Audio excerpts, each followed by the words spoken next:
All of those that are here live. Welcome to everybody that is going to watch the replay or listen to the replay or hear it at some point in time. Thank you so much for being here.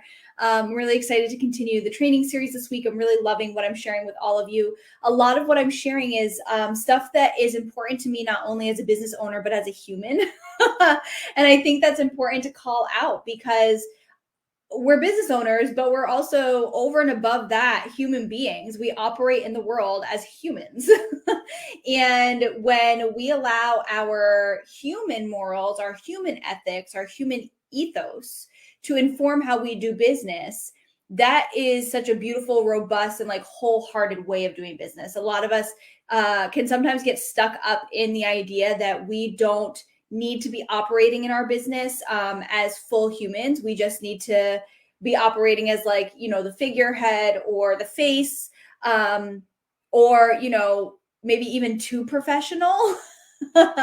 We put up a wall. But when we're able to honor both sides of ourselves, us as the business owner and us as the human, like I said before, that's a really beautiful and wholehearted way to run your business, and a really heart-centered way of running your business, which is so important to do as a wedding photographer, because really our entire industry is based on love. Our entire industry is based on connection.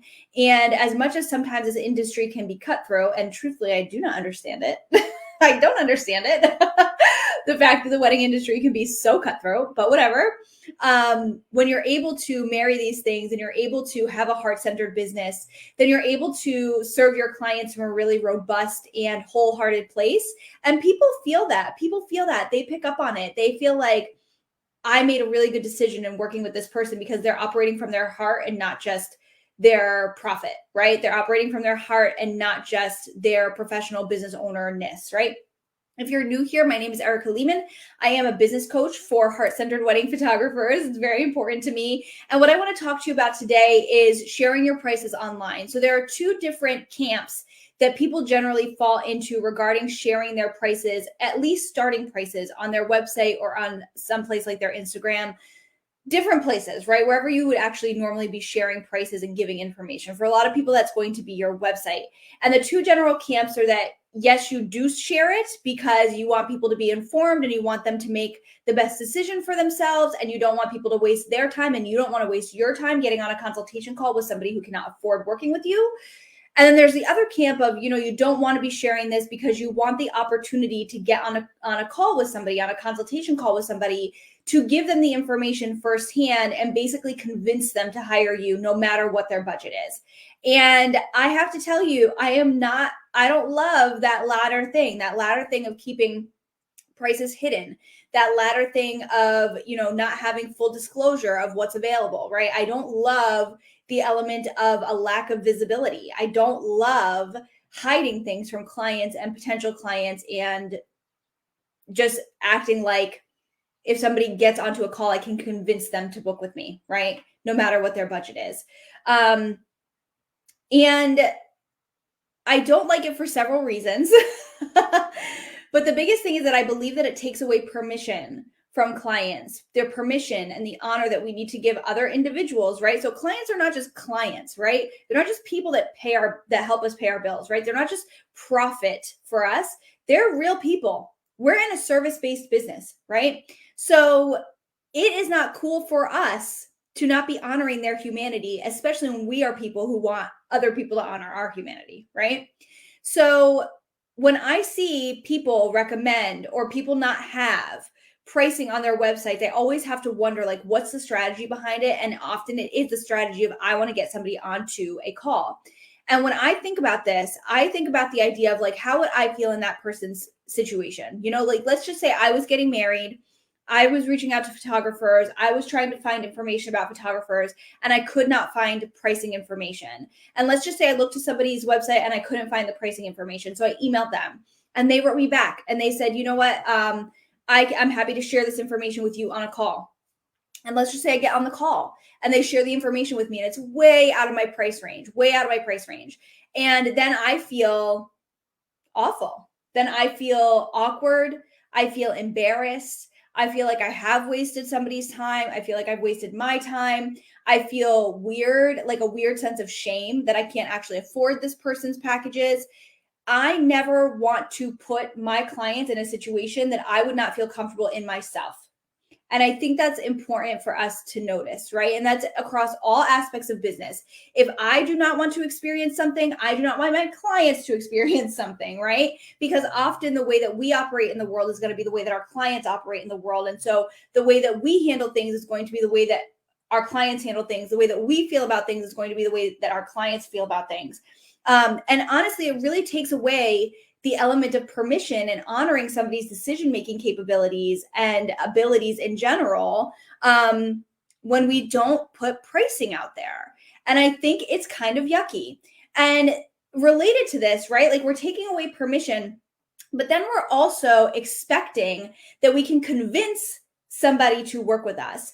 And I don't know about you, but I'm not here for the convincing energy. Like, there's a reason that we are not salespeople in certain industries, right? Like, we are required to wear many of the hats in our businesses as wedding photographers, one of which is being a salesperson. But there's a reason that we sell our service and not somebody else's product, right? There's a reason that we sell our service and not somebody else's service, right?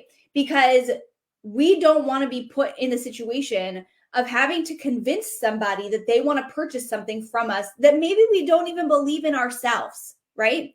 And that's why it feels so yucky and so frustrating when we go to a place like the mall and you walk through a department store and somebody pulls you off to the side and is like, smell this perfume. Like, it would smell so good on you. Or like, they just spray it in your face, right? Like, it feels so jarring and so frustrating. And it's because they're trying to convince us, because the real reason behind convincing energy, especially in this type of a container, is that they want to make the sale. They want to make the sale. They have to make the commission. And we can't lead in that same way as wedding photographers. It is outside of integrity for us to lead in that way. Do those sales strategies work in some situations? Yes. But are they enjoyable for us to be on the receiving end of? Absolutely not. Absolutely not. Last year, I asked a question on my Instagram story about different sales situations that people had experience with. And I got like far and wide responses that were like, I have had the yuckiest sales situations ever, in various situations, whether it was purchasing cars, purchasing products. My husband and I actually had a really gross situation with like a timeshare where somebody wanted to sell us a timeshare. We did not want to purchase it. And this person actually took us into a back room, wrote down a number and said, would this number per month actually take groceries off your table? And like, that sort of convincing energy, like, there was an element of shame there. There was an element of disrespect there. There was an element of like disbelief that like they didn't believe that we knew our own financial situation. And that felt so gross from the get-go, right? Like, as soon as somebody brings you into the back room, you're like, all right, like, I'm not ready to be, like, I don't want to be here. Somebody brings you into the back room during a sales conversation. You're not like, yay, I'm going to get a deal. You're like, okay, this person's going to try to convince me and now I need to put on my game face, right? That is not a great situation. And this is what it feels like when a client tries to go to our website, find our prices, can't find it, get onto a consultation call, and then we tell them the prices and then they can't afford it. It feels like they're being brought into the back room at the car dealership. It is not a great feeling. So what it actually normally does a lot of the time is actually, if you don't have your pricing on your website and you're thinking, okay, this is going to get more people on my calendar to do consultation calls with, that may happen. You may have more consultation calls, but your conversion rates will decrease because people don't have all the information that they need in order to make a decision that feels best for them and an investment that feels best for them, right? What will actually end up happening will that if they get on a consultation call with you, they're not going to like convert. Number one, it's unlikely that they will convert. Their conversion rates will be low. And then if they can't find the information on the website and they reach out to you and you say, hey, you can get on a consultation call with me without giving them the information, then they are not going to get on a consultation call. So either what's going to happen is that they're going to get on a consultation call and they won't convert, and it's a waste of everybody's time, money, effort, like everything. It's a waste. Or they won't get on a consultation call. And again, it's still more time and energy that's been wasted in having the inquiry in the first place, right? I really think it is the best practice to be posting at least a starting rate on your website so that people can look at it. And if they need to self-select out based on price alone, they are able to do that. And we have to respect and honor that. We should not be convincing anybody to work with us. What needs to be doing the work of letting people know that you guys would be a good fit together is going to be like places like your website and your Instagram and having strategic copy on there. But that's outside of the pricing situation, right? What you really want to be doing is leading people to and through your website, leading people to and through your Instagram, your Facebook, sharing from your stories, sharing from other people's stories, sharing what you bring to the table, and then allowing that to inform the decision as to whether or not somebody can actually afford you. So that by the time somebody actually sees your pricing, they're like, oh yeah, this is a no-brainer. Like, we can try to make this work, right? And that again is them, right? They're making this decision. You've already set out all the information that needs to be set out. You're offering the invitation in strategic ways throughout your social media and your website.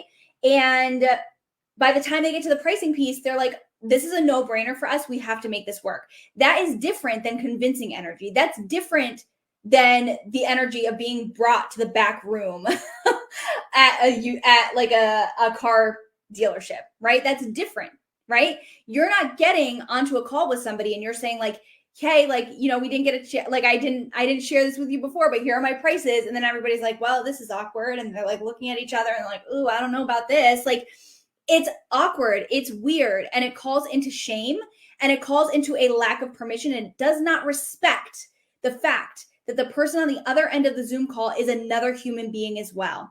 And if you wouldn't want to be put in that situation of feeling like the carpet was pulled out from under you, or feeling like you didn't have all the information that you needed to make a decision, don't put your clients in that situation or potential clients in that situation. If you don't like a certain situation, don't put your clients in that situation. That is the name of the game. Truly, if you don't want it done to you, don't do it to your clients, right? If you were searching for a wedding photographer and you needed to know the pricing before you got onto a consultation call with them, put your pricing out there. Do for other people what you will want done for you, right? And don't just say like, oh, but the strategy says this and the strategy says that. Doesn't matter. Doesn't matter what different strategies say. You just have to pay attention to what makes you feel good, what makes you feel supported, what makes you feel cared for, and what would actually lead you to book somebody if you were in the same situation. What should really happen should be that you should have a starting price at least on your website, and then you go into all of the nitty-gritty in the welcome guide, which is sent when somebody sends along an inquiry, right? Like, it's not sent after the fact. The pricing isn't kept behind some sort of consultation wall, right?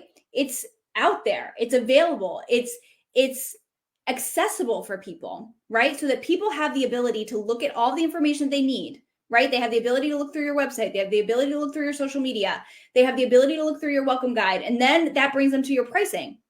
And then once they get to your pricing, they're like, oh yeah, okay, cool. Like, this makes sense for us. This person is so robust. This package is so exactly what we're looking for that, like, yes, we are going to pay this. This makes sense for us financially, right? And if people need to self-select out because the pricing does not make sense for them, that is okay. We don't need to convince anybody to work with us, because the truth is that if we convince somebody to work with us, that person wasn't even uniquely set aside for us anyways from the get-go. If we're trying to convince people and prove to people that we're the right choice for them, then we're not the right choice for them. We don't need to be proving anything. And that's actually something that I brought up on consultation calls, where if somebody says to me, hey, you know, tell me why I should hire you, I automatically say to them, I'm not here to sell you. I'm here to share with you, and that is different. I can walk you through my process. I can share what it's like to work with me on a wedding day, but I'm not here to sell you or prove to you that I'm the best choice for you. That's your choice and your choice only, right? And part of that choice includes pricing. So please put your pricing on your website. That's it. That's it. So that you can continue to honor the person on the other end, continue to honor your clients. And when you start a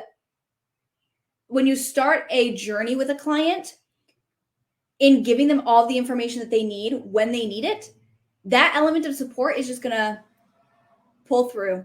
It's just going to, that element of trust is just going to inform their entire journey with you.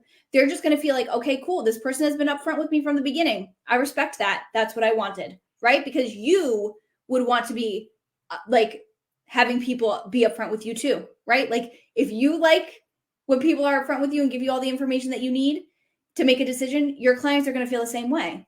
Our clients operate in the world very similarly to the way that we do, right? So if we want to experience things a certain way, our clients are most likely going to be wanting to experience things a certain way. We go into pricing, we go into sharing pricing, we go into the welcome guide and all these kinds of things in the Booking Accelerator, which is my group coaching program. Enrollment for that is open. The links are here. So thank you so much for being here. I hope this was helpful. If you were here live, amazing and thank you. If you catch the replay, amazing and thank you. I will talk to you all soon. Have a great day.